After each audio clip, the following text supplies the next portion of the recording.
Howdy, howdy, howdy. Welcome to The Dirty Dish. I'm very excited to introduce you, Annie Louey. I've known Annie since 2018 when I went to see her comedy show.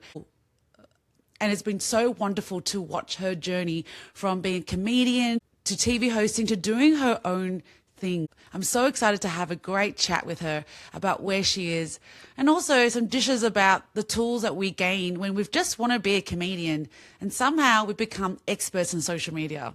Welcome to The Dirty Dish. No, it's pretty chill.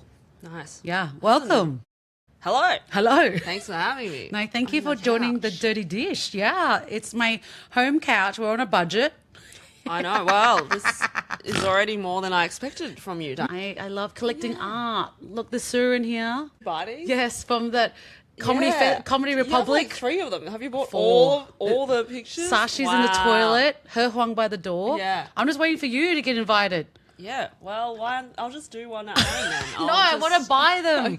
I want to fundraise for. I want to support. Fundraise for me. Yeah. I want to support good causes. Charitable Diana. No money, Diana. yeah, too charitable. I was thinking about how we met because I just did your podcast recently and we did touch base on it. But I think you reached out to me and said, come watch my show.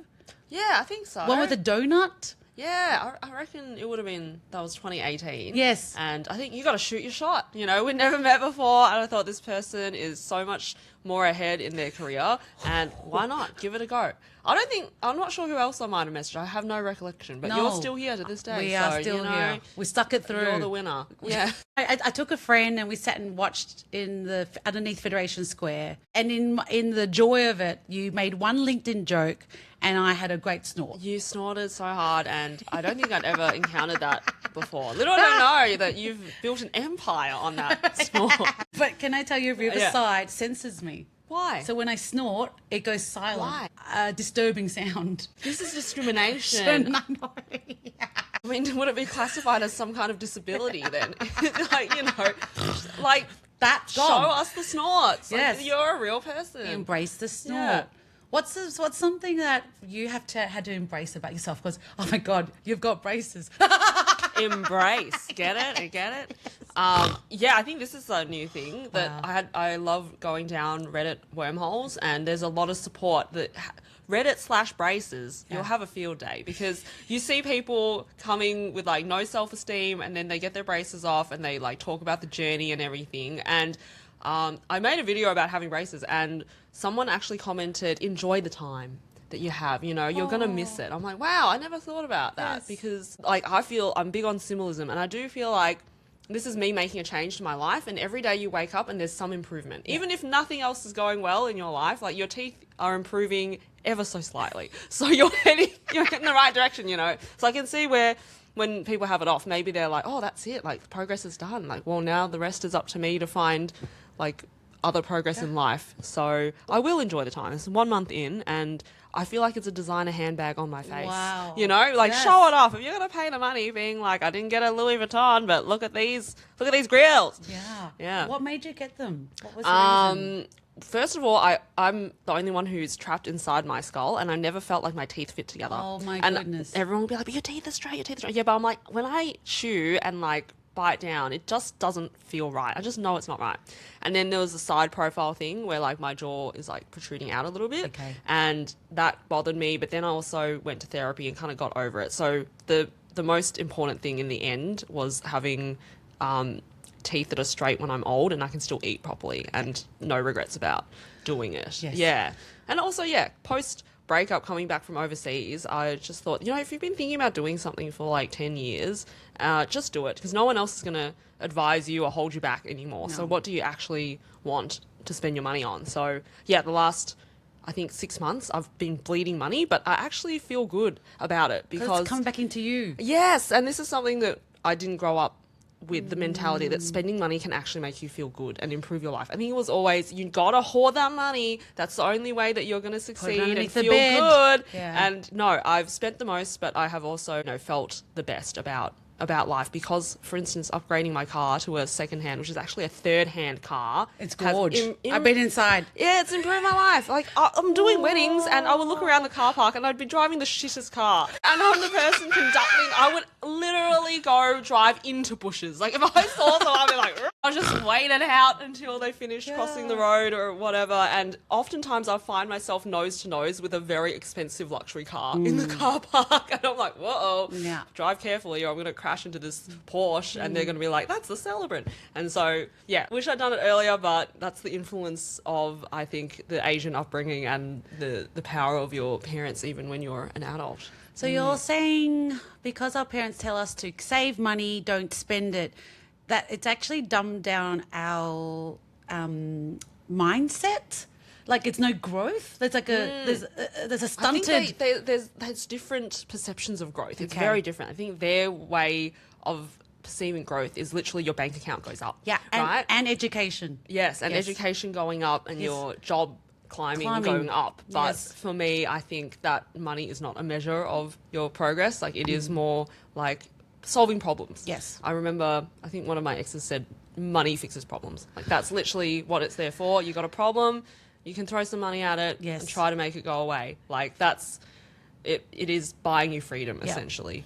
There's this controversial financer, like broker guy on Facebook. I was watching him a lot last year. But he did say that we should stop taking care of other people, take care of yourself, build your wealth, so then you can take care of people when you've made your wealth. But if you're constantly giving and not growing yourself, then you're never, ever going to accelerate and be on top of that mountain. Which I find... This is turning into a finance podcast. I know. How much is in your bank account after your car? I'm one of those What car are you driving? I'm driving a 2021 Kia Stonic. Yeah, go Kia. AO sponsor. Good job. Thank you. Sponsor me. Thank you, Kia. Also, you've welcomed something else into your life that can be quite expensive, which is your new doggy. Oh, dogs, they are expensive. That's true. That's another thing that has just given me so much happiness. I feel it's the happiness in you. Oh, thank you. Yeah, literally, there was a meme I saw that said, be the person your dog thinks you are. Oh, God.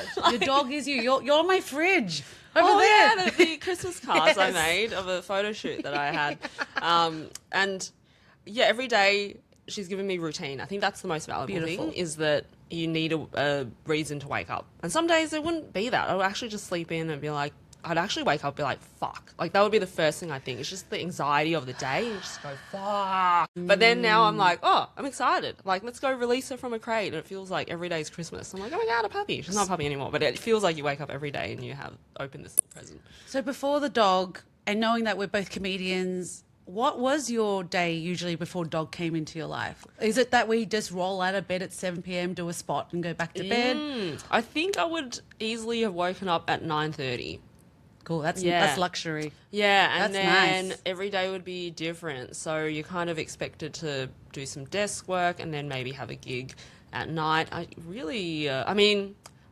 Before being Melbourne, I guess Hong Kong, I'd have my coffee in the morning and then the day could be just filled with like bumming around. Like you're kind of trying to look for work lightly, but also like I was taking a bit of a break. Yeah. And yeah, I would also walk the dog there, different dog. So that kind of was the beginnings of a structure. Yeah. I'm like, I've never had this in my life before where something needs me in the morning, you know. Just scratching at the door. Yeah. So I actually don't really remember what life was like maybe 3-4 years ago. When did Junie arrive? She was exactly almost a year ago. Yeah. I remember meeting her, like there's this cute photo of her Huang holding her at one of the comedy does not meetups. know how to hold a puppy. It was the fun. She was screaming like you're scaring her, and she was like holding her like it was a slinky. Like she didn't know what to do. Like nearly dropped.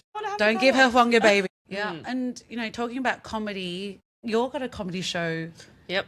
Comedy show coming up. Since I met you 2018, you've just been slogging it away. Yeah. What's the inspiration for this new show? This one is a medical women's health themed show. I mean, you're in it. I'm in it. And it was, now I forget the years, but it was 2024. Had this surgery, like diagnosed early in the year, where everything suddenly made sense as to why, like the past 5 years before that, it just felt like up and down, like health was just bad, but never knew why. I just knew, like I would say to my sister, like we'd joke around and be like, there's something very wrong with me, like I'm very ill. Like we just kind of make it funny. We just laugh because I'd like, you know, talk about whether it was a gut issue or like I just thought heavy bleeding was super normal because we are conditioned to think that because like things like maxi pads and super tampons. So how big are your pads? Well, by the end, a maternity pad couldn't hold anything. Like an overnight big pad. No, I was changing it multiple times during your a menstrual night. period. Yes, yeah. Because my pads are in there and they're massive. That's my pad box. Actually. Yes. Oh, nice. I have all my pads in that box. Like a like, maternity pad. I'd be like multiple times a day. And it's not endometriosis. No, it was a fibroid. So wow. I mean, I still don't quite know the exact medical description explanation as to why, but I think the surface area of your, you know, uterine lining increases because you've got something really big inside you. So when it sheds, there's just so much volume. So I was on at the end like there's tranexamic acid, and you take these tablets to stop bleeding, and it still was doing nothing at the end. So like they give it to people who have suffered like car accidents and major trauma and like try to stem the bleeding, and it wasn't working anymore. So yeah, against doctor's advice, I pushed out the surgery by like 3 extra months, and I really kind of regretted it. I'm like, oh, I see why you're listed at the category that you are, because it's urgent and it makes your life like you actually can't live. Because you can't go out of the house. Like I'd go to a yoga class and I'd be like, great, I've ruined the mat and now I need to go home. Like, you know, that actually did happen one time, and I told my ex, I was like, can you just tell them like I'm not well? And then like and then I put a jumper on and just like ran home. God. That's so high school for me. I've done some whoopsies.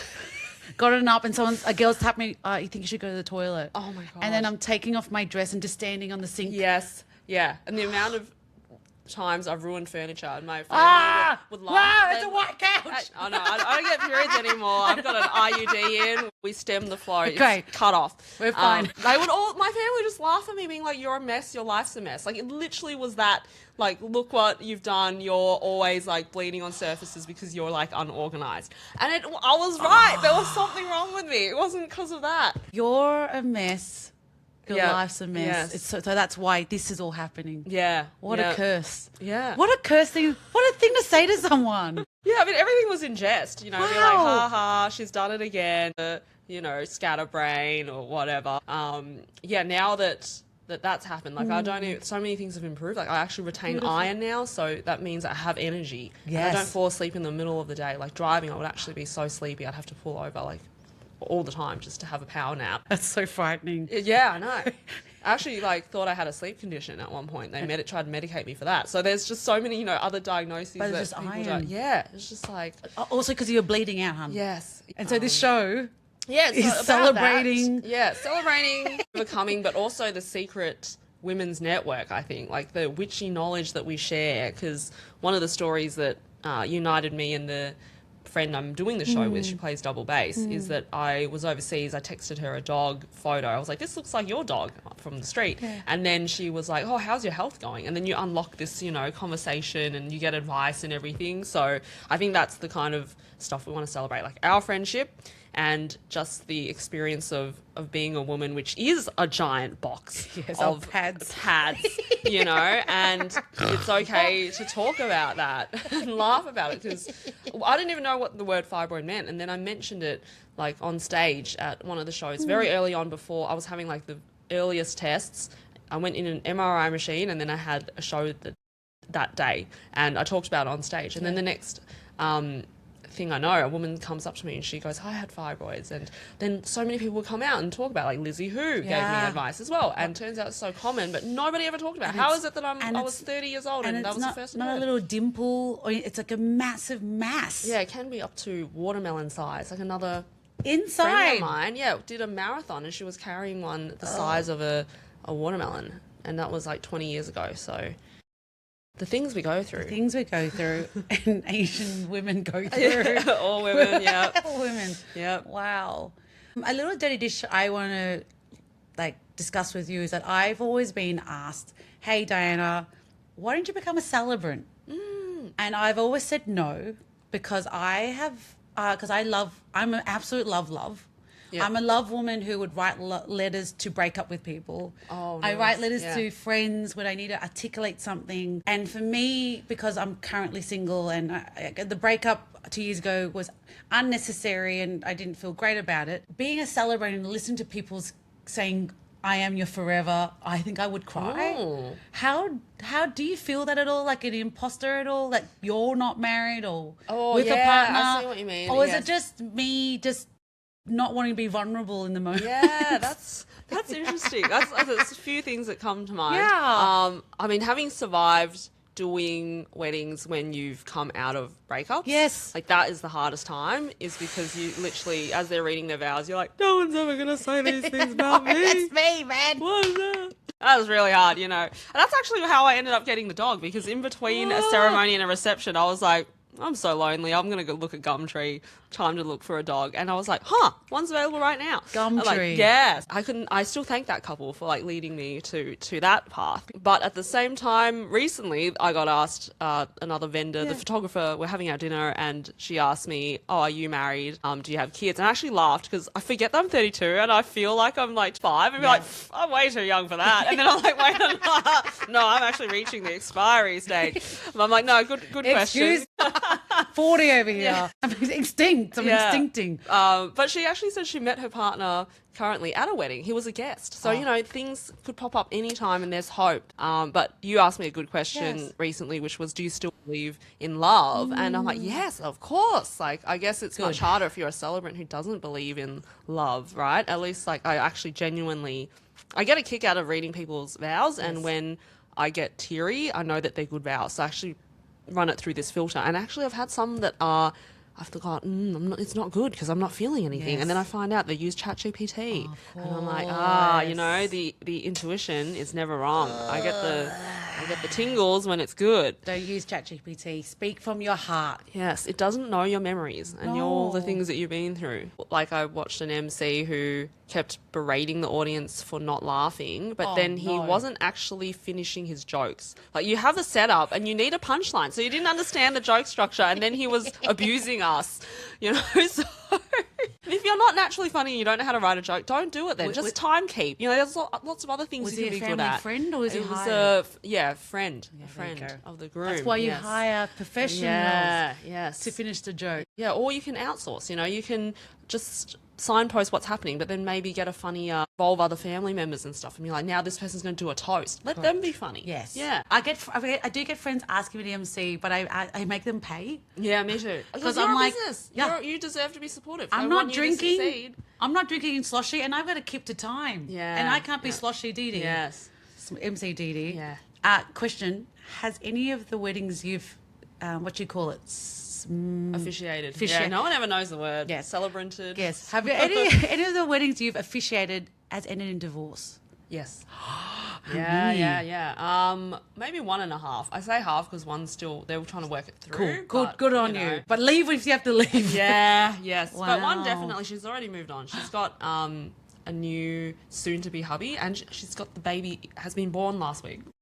So, you know, if you know what you want, you can just go get it. Gorgeous. Yes. Wow. But yeah, you were quite an inspiration for me getting into that. Because, That's you know, wild, because you just saw the dollar signs. No, I didn't. Yeah. No, I also wanted to quit my job and I needed something to do. I think I was more interested in taking a course, but not going back to university. Yeah, and what was your job before you did celebrancy? It was public servant. Okay. Yeah. That's transport. right. Yeah. And then you transport dead people.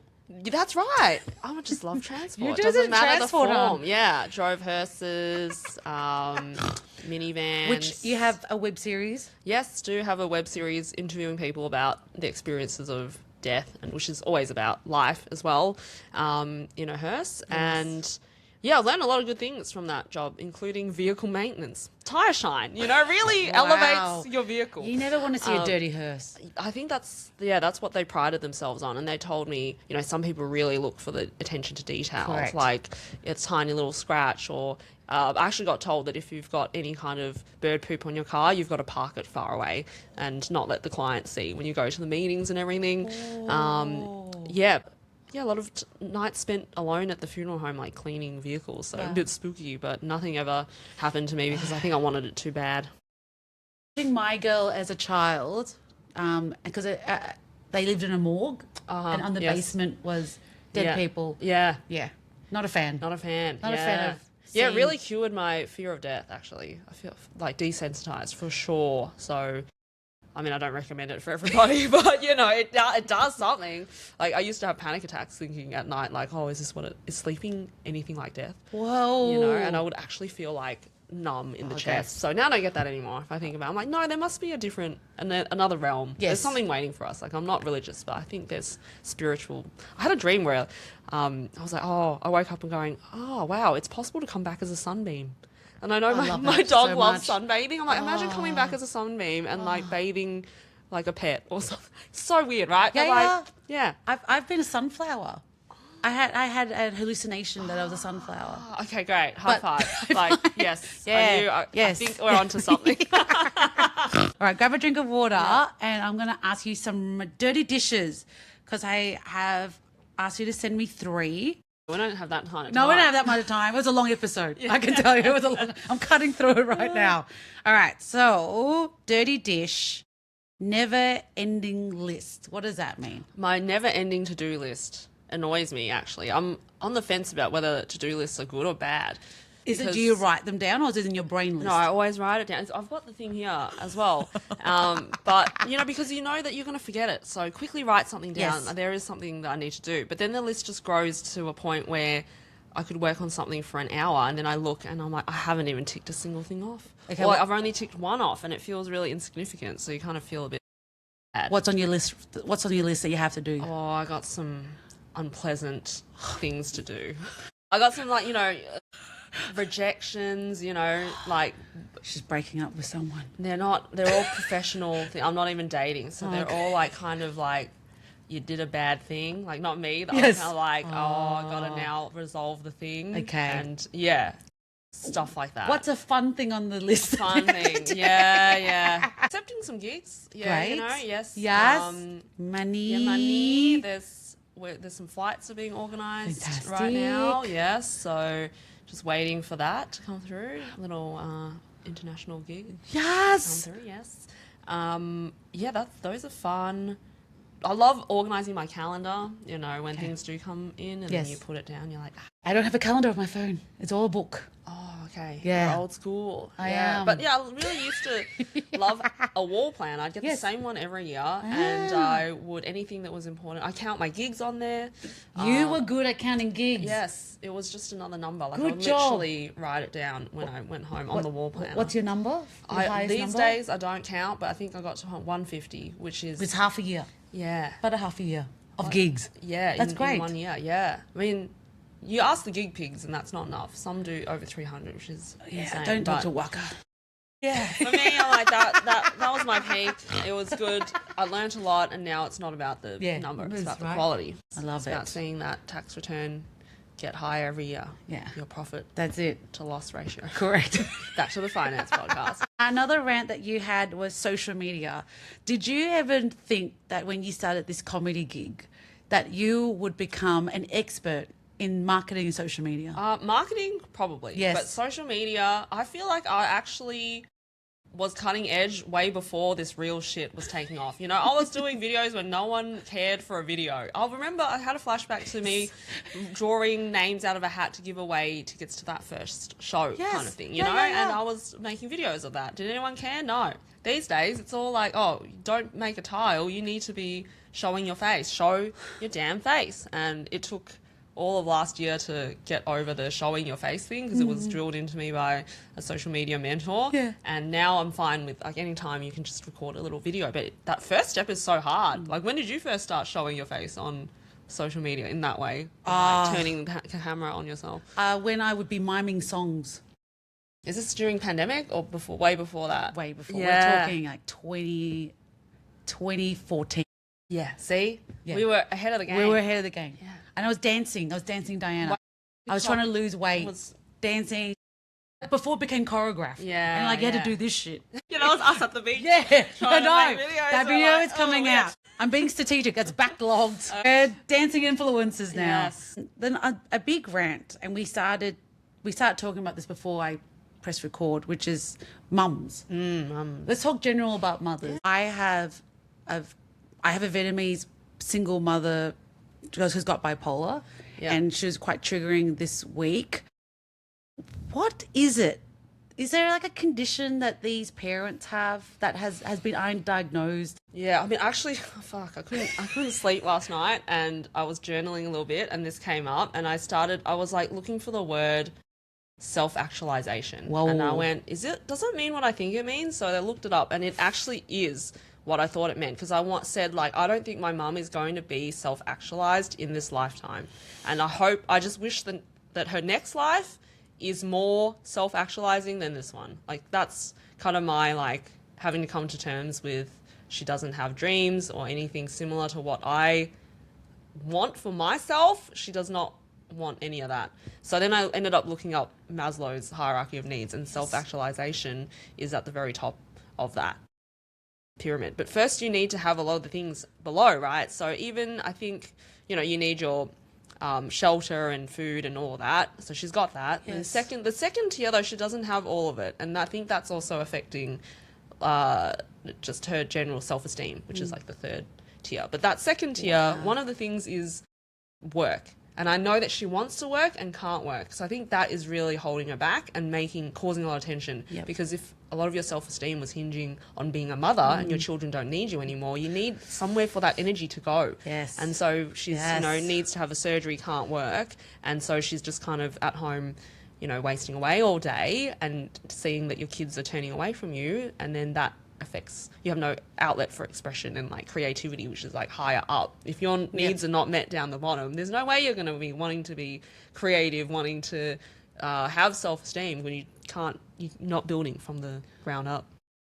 You did this last night? I did this last night at 3 a.m, bro. It's fresh. It's fresh out of Annie's mouth. It is. It's fresh. Wow. Yeah. Wow. I finished a journal, like a book, yesterday. I didn't write the whole thing from start to end, but I felt like that was an interesting way for the pages to finish. I'm like, let's mull on that. Wow. Yeah. I read I'm Glad My Mother Died. Oh, I've got that's on the list. Yeah, it's great. That's on your list. Yeah. List to do. And I read it next to my mum on a plane from Melbourne to Vietnam. And it must have been funny for anyone watching me. I would laugh. I would want to take a photo. 100%. You can't, if you look alike, I'll be like, that's mother and daughter. But I have to say, and I've, it was a relief. Of course, the mother dies in the book, but there was this massive relief because the mother became free. Yes. And the daughter became free that she can now live her own life. Yes. Do you think, because we are Asian and from migrant refugee families, these expectations, and you're the eldest, Yep. that You're the eldest too. yeah, Yes. is it unfair for us to not want what our parents want? Is it, like bad karma? Like, is it our duty, like Mulan, reflection? Yeah. I mean, it goes both ways, right? Like, we don't want what they want and they don't want what we want. Yeah. Yeah. Like, they don't want to have like dreams and all that, because I think I've softened because I see it's a big deal to come from the village and come here. I think that was like enough for them. They're like, this is massive. Yes. And yeah, anything more is like, I don't need that fancy stuff because I'm lucky to have made it out. But I own you because you're here. Are we our parents' actualizations? I think so. And they own us. I think they put a lot of that, it's that investment, but do they actually want us to fulfill their dreams? Like, I'm not sure, because there is something there, but when we achieve our dreams, they're not necessarily fully supported, Yeah, God, that's another episode. We have to wrap up very soon, but I do want to ask you some dirty dish quick questions. If you were granted a last dish on earth, what would that meal be? So I've been having these colonoscopies lately. After every one, I have a kebab. You have a couple colonoscopies? Yeah, I've had a couple, and now I need another one, like, at the end of the year. Cleaning it. Yeah, because you're so cleansed. I'm like, now let's back it back up. Like, you're so, like, How ooh, regular? that feels nice. How regular do you go? Well, not extremely regular. Probably on average, like, once a year. That's regular. Yeah, they're just still investigating. Oh, I haven't had one in 40 years. It's really unpleasant. It's not nice to go through drinking that awful juice and then feeling the flush. feeling I'm the curious flush. what that feels like. You run to the toilet every literally like 5 to 20 minutes. And even though my Wow. couch and the bathroom are, less than 5 meters away, but you feels like you're not going to make it from the couch. I was wearing socks and I slid into the bathroom. So maybe I'd choose a kebab. You Tom Cruised it I into your Tom bathroom. Cruised it, yeah, and still almost didn't make it. Wow. So, but yeah, clog me up. If it's my last meal, I just want the most disgusting thing you could put in your body. What is it? What, a lamb kebab. kebab? I reckon I would choose Good that. shape. Good shape. Good shape. Good shape. Yeah. What do you mean? It's just like a kebab. Yeah. Yeah. Good shape. Yeah. Oh yeah, yeah. Yeah. Yeah. Thought you meant what comes out. The turd is a good shape. I'm but it's my last meal. You I'm do not feel gonna be good. shitting. Do you like to wash dishes or cook? Oof. To wash dishes, actually. Okay. Yeah. I don't like to put them away. That's my least favourite thing. But I can, because depending on what dish you cook, there's a lot of variables. Yes. I stress myself out sometimes. Yeah. And the instructions and too many things going on, and it can be stressful. But Yeah. dishing, washing is easy, because you know the routine of this is where things go. This is the liquid goes here. There's a step formula to it. It's the same every time. It is. Can't get it wrong if you do. Yeah. Would you eat 3 lemons or eat a tin of cat food? This is from a game that Yeah, we we played. did. And I said, what did I say? This is Did we good. discuss This is good. I'll take Remember. the cat food, because sometimes it's just tuna. I think that's human grade almost. And it's faster to swallow. Oh yeah, that's true. Yeah. Yeah. What was the question that was the one when I wasn't there that night? Barker. Suck off? Barker or R2D2? Was it Yeah. actually? But I read it as R2. I read it all wrong. Because you've never seen the movie, you said. I've seen it, but you've seen it? Yeah. I just forgot his name. So you called and him everyone laughed at me. RZDZ. Yeah, RZDZ. Yeah. And Would you rather suck off RZDZ or Chewbacca? Chewbacca. Yeah, he is man-shaped. Yeah, he's hairy. I love a hairy man. If you're on a road trip, who would be in your car? You have 4 seats in your car. Junie will Oh, be of in there. course. Yes, she'll have the. She's been on the dog seat. She's been on a beach trip with us before. Yeah. Can it be anyone or your friends? Any- Is this the anything, whole anyone, celebrities legend, living yeah. or dead? Oh, that's hard. I'd put Ricky Gervais in there actually. I think Ooh, why? he'd be very interesting to talk to. Watched his latest special Yes. about mortality. What's it called? Let's look up Ricky Okay. Gervais on Netflix. I will. Maybe it is just called Mortality, but I think it's that sense of humor. Morality. That sense of humor where it's wrong to laugh, but he covers everything in the same level of wrong. I Yeah. feel it is that you can't be offended because he's trying to offend absolutely everybody. Yeah. Kind of like The Simpsons, no one's safe because everyone's being attacked. Correct. South Park too. Yes, Everyone. exactly. Yes. Yeah. Yeah, so I think that'd be interesting. I would like a sleeping passenger. I would like one just to be reserved for someone who just shuts the fuck up. I love those people on a road trip too. When you just The absorbers. yeah, when you're on tour, Yeah. and I love that after one day we cannot maintain conversation anymore and everyone just retreats. We'll just be happy to drive 4 hours in silence. And that brings me great comfort as an introvert, ambivert, but actually at the end of the day I need to power up in silence. So that's 3 seats filled already. Yeah. And I just have one more if it's a 5-seater car. I'll probably choose my sister. She can hang there. Oh, yeah, you guys are twins. Yeah. Of course you pick your sister. You guys do forgot about her, everything actually. together. You Dog got over a boyfriend to wink. Oh, yeah, he did that on his own. We did a Wow. little sketch and, he inserted a little sexy barista wink in the video. Yeah, so, definitely choose those people. It'd be an interesting combo. Ricky Okay, Gervais, I my know. sister, And a your dog, and a random sleeping bum. We'll name that bum. We'll name it. And last question, if you were a bubble tea, what flavour would you be? Okay. Well, there's my order, and then there's probably the flavour that you think you Yeah, are, yeah, right? whatever, So yeah. my usual order, if I'm not going for a milky one, because I'm lactose intolerant, but we all drink it anyway, does anyone care? I don't think any lactose No, it's just intolerant your Asian asshole. actually, yeah, that cares. But I would choose, my drink is a lychee green tea with aloe vera. Freshie. Yeah, fresh, Wow, crisp. I feel like it. the tartness as well, and the sweet.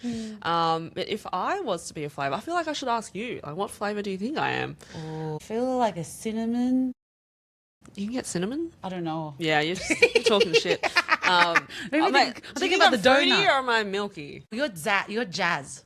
What's jazz? So if you're fruity. I'm fruity. Yeah. What's jazz? Like, I'm jazz. Yeah, you're moving. I'm moving. Okay. For the work that I've seen you do, Yeah. you're mover. I'm a mover. Maybe it'll be like that rainbow jelly. Ooh. You know, the rainbow jelly is I in there. think you It's are fruity. lychee. You reckon I am? A green tea. I mean, it gives you caffeine. Yeah. There's energy in that. Yeah. And a bit sweet. A little bit sweet, but also a bit. That's a good Yeah. Annie, can you tell us about your show? Just give me a drum roll. Boom. Straight to the camera. My show is called Putting the Us in Uterus. Ooh. It is on at Trades Hall from the 6th till the 19th of April. And I've had this cushion here protecting the goods the whole time, but just for you. Whoa, whoa, whoa, whoa! Anyway, see more of that at my show. OnlyFans, everyone. That's the access to that shit. Thanks for joining us. Thank you. Wee. What is this? Wee. Wee, wee, wee. Wee, wee. All right, turning off.